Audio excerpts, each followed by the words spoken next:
You remember that nerdy kid, the one in middle school who spent a lot of time on the internet and dressed up in weird costumes? And sure, all that time on the internet and computers netted me a good job, but it wasn't my passion. That passion? Photography. And it turns out that photography was something that was already in my blood. So if you like cameras, film, chemistry, history, adventure, and a little bit of exploration, then I think we're going to get along just fine.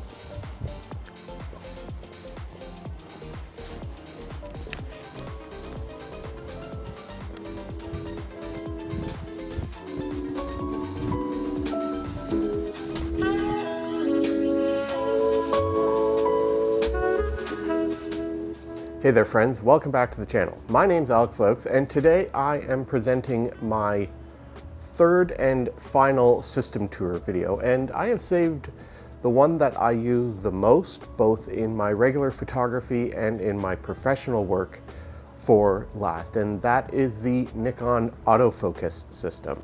So it is probably the one that I have been building the longest. I think the next oldest one is my manual focus kit. And the reason I've had it for so long and have built up such a kit is because it was the one that I switched to after I went from the Minolta SR mount into autofocus and then eventually into digital SLRs. So without further ado, let's crack on with my background in Nikon. So as I said in the introduction, I got into Nikon autofocus as my primary system after switching away from the Minolta SR mount. Now I did think about going into a mount at that point, but unfortunately I wasn't able to get an SLR that I liked. And part of the reason why I switched was the gift of a Nikon F80. Now this was a great advanced consumer SLR from the late 90s, early 2000s, and it came with a few lenses, a 35mm f2, a cheap telephoto, and a 50 f1.8. And that was really enough to get me started and to start really building that kit up. And it was the one that really made me like the Nikon autofocus system. And I ended up buying a battery grip for the F80. The reason being is that I really wanted an F5, but at that time, F5s were not affordable, even on the used market. These were just starting to be phased out in favor of digital SLRs, and the F6 was just starting to come into production. So the F5s were still very much sought after by professional photographers who were sticking with 35mm. And it was from the F80 that I started building up a kit of lenses, and eventually I moved from bridge digital cameras into digital SLRs, and my first digital SLR was the Nikon D70S, and it was a great camera. I really like this. I really like the format, I like the style, and I like the images that it produced and I could produce with it. It really opened up the world of urban exploration and ultra wide angle photography for me. And eventually I decided that it was time to upgrade the D70S to the next step up into more of a professional digital SLR body. And a couple of Canadian savings bonds that I had in my name came into maturity, and I was able to cash those in and use that money to buy a D300. And the D300 was great. I did a lot of wedding work with it. I did a lot of urban exploration work with it. I really started building out that kit. I ended up selling the F80 to buy more lenses for the D300, and I'm really glad that I kept it because eventually I got a Sony mirrorless body, and I ran both the D300 and the A6000 for a parallel time, and eventually ended up selling the D300. I wish I hadn't, but I'm kind of glad I did, because again, it was able to fund some additional lenses for my Nikon F-Mount autofocus F-Mount kit. So yeah, that's about it for my background with the Nikon F-Mount. It still remains my primary camera system, and you will pry my digital SLRs and SLRs from my cold dead hands. But let's get into what sort of camera bodies I have in my Nikon F-Mount kit today. Okay, so let's start off with the one camera that I can't actually show you because it's the one that I'm recording on right now, and that is my primary digital SLR. And this is one I got when I really wanted to get back into digital SLRs and full frame sensor, and I didn't want to stay with the Sony mirrorless system. The reason being is that I wanted to be able to use without an adapter and fully experience my full range of Nikon autofocus lenses. So I went with the Nikon D750. Now at the time I bought it, this was already an older camera, but it was still being manufactured. So it is a newer production model of this camera, and I got a good deal on it because they were really starting to push the D780 at this point. But the D750 fit really well within my criteria. I could use all my Nikon lenses, both my autofocus and my manual focus ones. I already had a lot of extra accessories that will work with it. I had the ability to put a battery grip on it, and most importantly, it had what I needed to do better video, especially using a third-party wireless microphone like the Rode Go that I'm actually recording on right now. Since then, I really enjoy using it because it gives a very similar feel to a lot of my older SLRs, my F5, the F80, the D300, the D750, the D70S, all very, very similar, and it really produces images that I like and I find are good.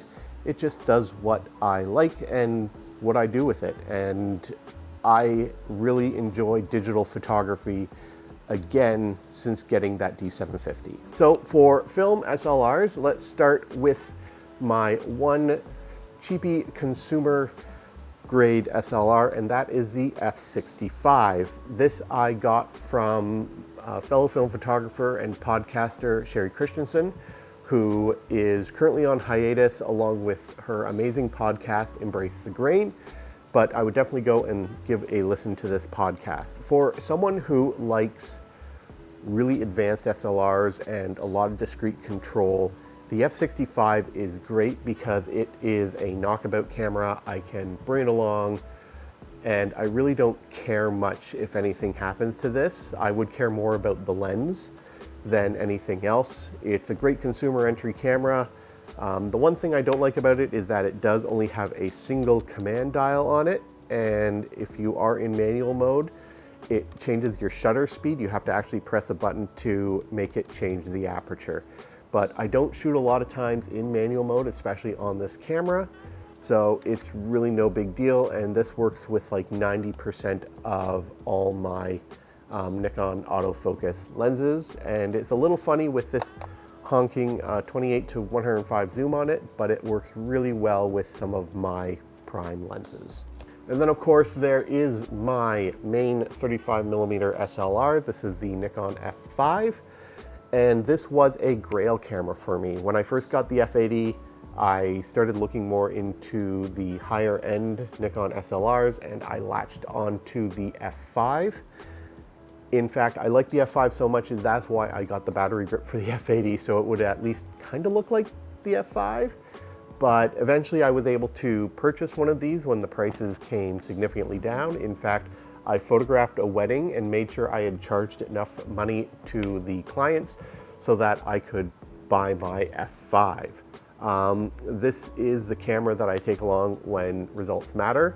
If I'm photographing a wedding, and I usually photograph hybrid with both digital and 35mm and a bit of medium format, this is a 35mm camera I bring along because it will work with all my lenses. So I only really need to bring one lens kit along, and I can just seamlessly swap lenses back and forth and can get both color on the D750, black and white on here, and just play with the different focal lengths. And that covered the camera, so let's get into the lenses, the really good stuff. All right, so the first set of lenses that I'm going to present are my ultra wide and wide angle lenses. These are the ones that see most of the time on my camera when I'm just out doing personal stuff. I like shooting wide angle. I like shooting ultra wide angle because it really gives a different perspective. and it really gives, yeah, a different perspective, different look to it. And I like doing a lot of urban and architecture work, and sometimes I'm working in a narrower space than I really want, and so I need that extra focal length, or I just want to truly capture the grandeur of a building, a historic church, another historic building. And yeah, it's just where I really feel my personal work lies. They also work really well in landscape experiences, getting that big picture, getting that context, letting the subject breathe. First and foremost is this beautiful beast. This is the AF Nikkor 14mm f2.8D. What's really makes this lens interesting is that it was released specifically for crop sensor digital bodies. So that 14mm turns into about 21mm on a standard Nikon APS-C sized sensor. And this is their, like, it has ED, it has that gold band, it is an all metal lens, and it gives me that super ultra wide look on a full frame camera like my D750 or my F5. It has an aperture ring, so I can use it on my older manual focus bodies as well. I don't. It's big, it's heavy. I love the results I get from it. And it's one of those lenses that I wish I had had when I was doing urban exploration, but it wasn't affordable to me at that point. In fact, this was part of my purchases when I sold off my Hasselblad 500C system. I immediately turned around and spent most of the funds I got from that to buy this lens completely on a whim. It's not a lens you need, it's really a lens you want these days. Next up is the AF Nikkor 24mm f2.8. Now this is a second generation autofocus lens from Nikon, so it's the non-D version. So the only real difference between this and the third generation D version is that it doesn't send focal distance to flashes for doing flash photography, but I don't do a lot of flash photography with these lenses. This is another good one for landscape, exploration, architecture. I don't really use this for portrait work. This isn't part of my standard wedding kit. But when I really don't need that really super ultra wide look from the 14, I can step it down to the 24mm and it does a really good job. The one complaint I have about this particular version that the D version is that you have this front element sticking a little bit out from the lens body. It's really no big deal, but it's just a little bit annoying. And I also have the matching HN1 screw-in metal hood. And then stepping it down, this is really my standard wide angle lens when I'm out traveling or doing photo walks, and that's the AF Nikkor 24mm f2.8. Again, this is the non-D version, and again, don't do a lot of flash work with this particular lens. It's great when I have a little bit of extra room, good for landscapes. This is also one that I would potentially bring along to a wedding if I needed to do like larger group shots and I don't have as much wiggle room to play with, or doing like environmental portraiture with the couple. Also during the ceremony, that f2.8 gives me a nice fast lens. I also have the matching HN2 screw-in metal hood for this lens. Yeah, it's just a really nice compact carry around, doesn't take up much room, and again, it has a nice near flush front element. All right, so moving right along, we get into more of the normal focal lengths. These are the ones that really sort of are close to what our human eye can see. And these are ones that don't see a lot of use within my camera kit, again, for like my personal use, because again, I'm shooting more of those wide angle stuff. Starting right off with the oldest lens in my collection, and that is the AF Nikkor 35mm f2D. This is a type D lens, so third generation autofocus lens. And this is one of the lenses that came with that f80. So yeah, it's a really nice lens. It is starting to show its age, has a bit of a crack here in the element, but it actually doesn't affect the image quality too much. The only problem is when I want to put something like a filter or a lens hood on it, it does have a tendency to slip off simply because there is that gap. I really haven't seen need to replace it because it isn't causing any problems. This is a lens that I do bring along a lot on professional jobs. This is really great for environmental portraiture, working out on the dance floor. You have that f2 wide open aperture, which is enough that if I get enough separation between my subject and the background, I can get them in good focus and throw the rest out of focus. Yeah, solid lens, one of my favorites. I don't use it enough. In fact, when I'm recording this, I actually took it out on a photo walk earlier today on my F5 in downtown Milton. So it does work well for architecture too, if I get enough space between me. Other than that, yeah, it's a really nice lens. I really need to remember to take this out more. Stepping up, I of course have a 50mm lens. This is a focal length that almost every photographer should have at least one of in their kit. This is the 50mm f1.4D. It's also the fastest lens I have in my Nikon autofocus arsenal. It's really nice. It's good for like close-up focus work, not really macro, but works well in a pinch for like portrait work, especially if I'm doing like couples or 3/4 shot. I don't use it as much as I used to because again, I'm shooting either more 35mm or wider, but it's just nice to have, especially with working in low light conditions because I can open it all the way up to f1.4. I don't. I'll open this up to maybe f2 at the most, simply because I need to make sure that the entire subject is in focus. But other than that, yeah, it's just a really nice lens to have. I do need to shoot it a little bit more, but whatever. Yeah, good lens to have. This replaced the 50mm f1.8D that I initially got with the f80 when I could actually afford to buy something a little bit faster. Both lenses are, image quality wise, are about the same. This one just suffers when you open it up wide. You get that corner fall off in vignetting, but yeah, not a bad lens. Okay, so this is the newest addition to my kit. This is the AF Micro Nikkor 60mm f2.8. Again, it's a non-D version, but I don't do, again, hardly any flash work, especially with something like this. I don't do a lot of macro work, but this is more than just a one-trick pony. The Micro Nikkor is great for landscapes. It's great for portraiture. I also have used this on some short form content. It gives a really nice perspective, and optically this is perfect. Your straight lines are straight, the images are tack sharp, and you can really get in close and get true one-to-one magnification, so life-size reproduction on this lens. Yeah, I unfortunately haven't shot this on a film camera yet. It is simply digital images, but I love this lens on my D750. It works really, really well. And yeah, I'm glad to have this in my kit. It works really well, I like it, and I can't wait to experiment with it more.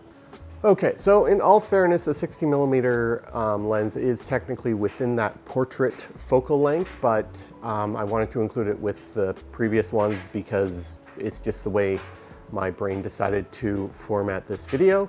But getting into portrait length lens, these are ones that I don't have a lot of, but yeah, I do have a couple, and they are great for just that. And number one is the trusty AF Nikkor 85mm f1.8D. I really liked, this is a lens that I used for a bit and stopped liking it, and I think the main reason I stopped liking it is because I didn't like what it did on a crop sensor body. But ever since getting into 35mm and full frame digital SLRs, I'm glad that I still had this particular lens floating around. Never got rid of it, but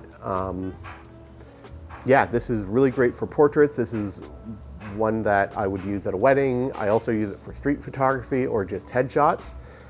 It does a really good job for that. It also works great on video as well for short form content because you got that great compression without having too much focal length. So you can really isolate your subject and get enough depth of field by stopping it down and still throw your background out of focus. The one thing is that I don't have the proper lens hood for it. I actually have the HN24, and even though it's not the proper lens hood, it works really well with this focal length without any sort of problems. So yeah, this is the 85. I'm glad I have it. I'm glad I went with this one and not the f1.4. This one's far more affordable on the used market if you're looking for something like this than the 1.4 version. Although a lot of people, especially my good friend James Lee, swears by his 85mm f1.4, and maybe I'll borrow it and do a lens review of it one day.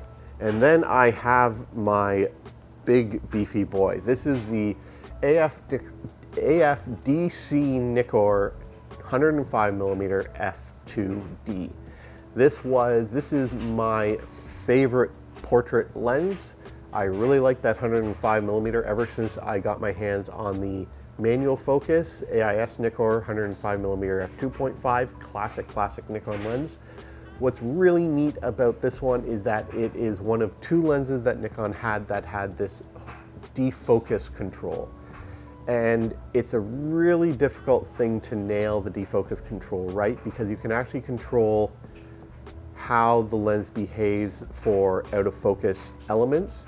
So if you are shooting a little bit more stop down out of necessity or getting your entire subject in focus, you can then make the lens throw either front or rear areas out of focus, similar to if you were shooting at a more wide open aperture. Works great for portrait work, not really much for anything else. This is my preferred focal length for doing street photography, just because of the way I approach street photography.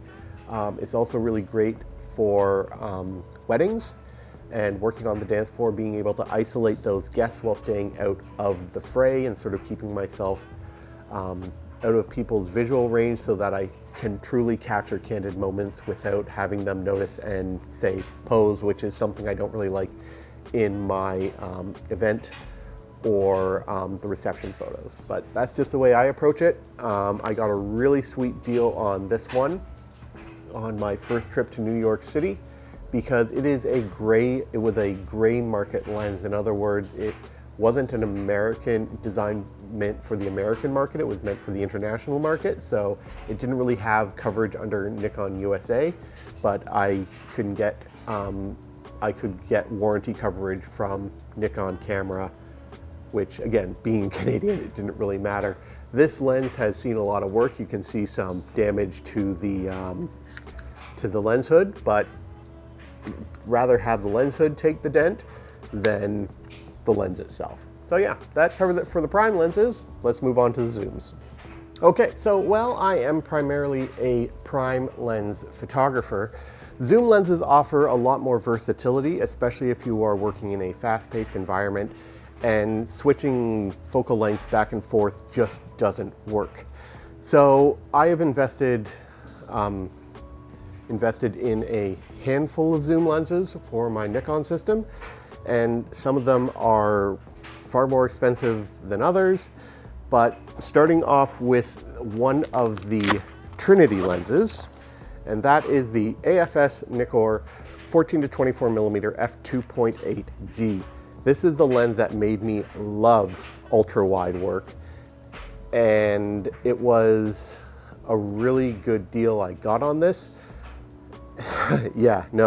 I got this with specifically for working with my D300 after going through a Tamron and a Sigma lens. This is the lens that replaced those on the ultra wide scale.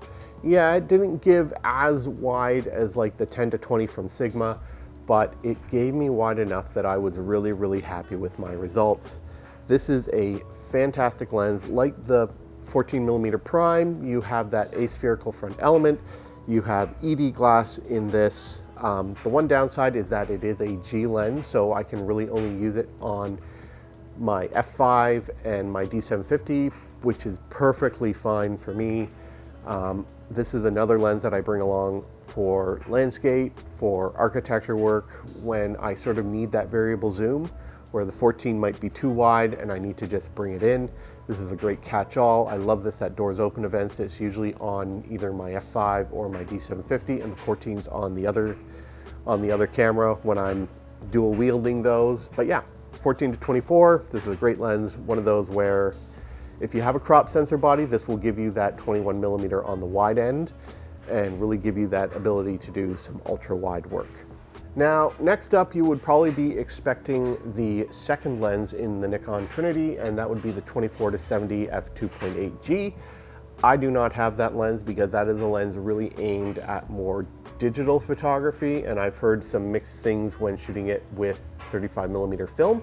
So I went a step older with the AFS Nikkor 28-70mm f2.8D. So it retains that aperture ring, and this is one of the early lenses that used Nikon's internal silent wave motor focusing system. Unfortunately, these lenses also have a tendency for those motors to die.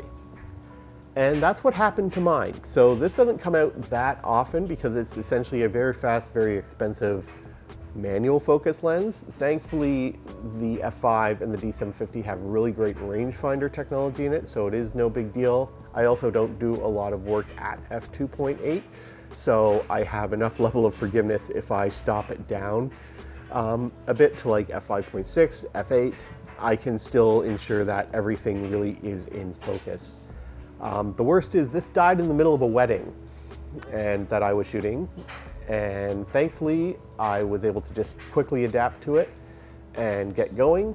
So yeah, it's a really nice lens, works well on my F5, works well on my D750, does great with both digital and film, so I just keep it around. Eventually I'll replace it, but not just yet because again, it doesn't see enough use to warrant that level of investment. And now for something completely different is the AF Nikkor 28-105mm f3.5 to 4.5D. This is an elevated kit lens from Nikon. Mine has seen better days. It's had a bit of front element damage to it. It does kind of affect image quality, but mostly because it will catch flare. So I really should find that lens hood. That might really help with it. This was the lens that I used almost exclusively for video at the beginning of doing it because I just wanted a one and done option, and this is a great one for it because if something does happen, I'm not crying over damaging a expensive lens.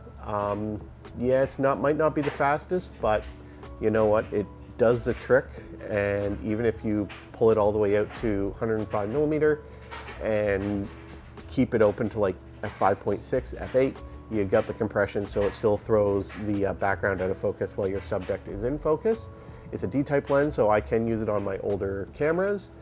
Yeah, it's just a really great knockabout lens when I only really have room for a camera body and a lens, and I'm doing mainly outdoor work. Then this is a great lens for it.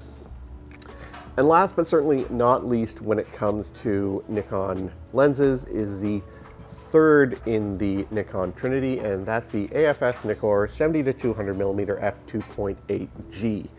This was the first pro level lens that I invested in, and it was worth it because this lens has gotten me some amazing shots at weddings and more specifically War of 1812 reenactments because I can open it up to f2.8 and it has vibration reduction.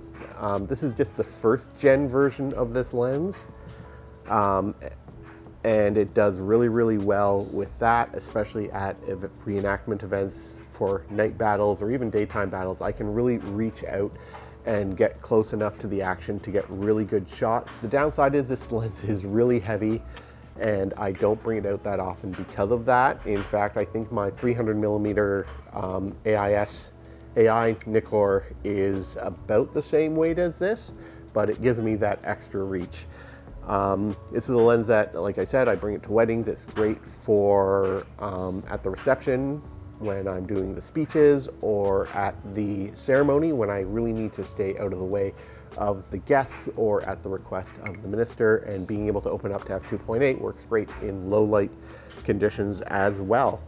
So yeah, this doesn't see a lot of use these days, but it is just one of those where it's like, hey, you know what? This is really nice to have in my kit in case I do need it. All right, so that covers my entire Nikon autofocus system. It is still one of my favorites. It's the one I use almost 85% of the time when I'm out doing photography, especially if I'm on vacation or traveling or at photo walks. It is usually the one I bring with because, again, I can switch between my 35mm and my digital without problems. All the lenses behave absolutely the same. Because again, you're working within the same image size. I really am quite comfortable with where my lens kit is. If there is one lens that I would potentially like to add, it would be a 20mm lens just to fill in that gap between the 24 and the 14. But it's one of those where it's like, until I like either sell off something or find a really good deal on one, I might just, you know, say screw it and just buy a manual focus version because I can use my 14 to 24 on the f5 and get that 20mm f2.8.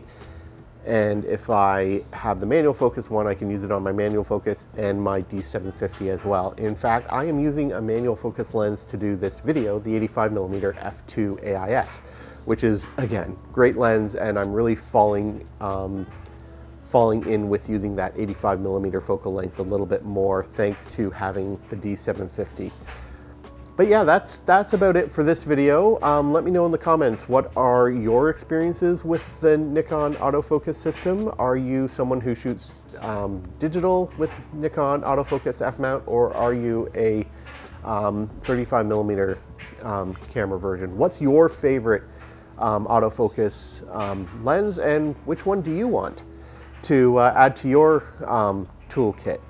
And all through 2025, I am taking your questions and I'll be putting them together for a final video in this year. So leave those questions as well about my life, my photography, pretty much anything is on the table. And just use the hashtag AskALP. I've already gotten some really good questions from a bunch of people, so I've been compiling those and formulating the answers for the end of the year. And that's all. So until next time, shoot what you love with what you love on what you love. Don't give in to the hype.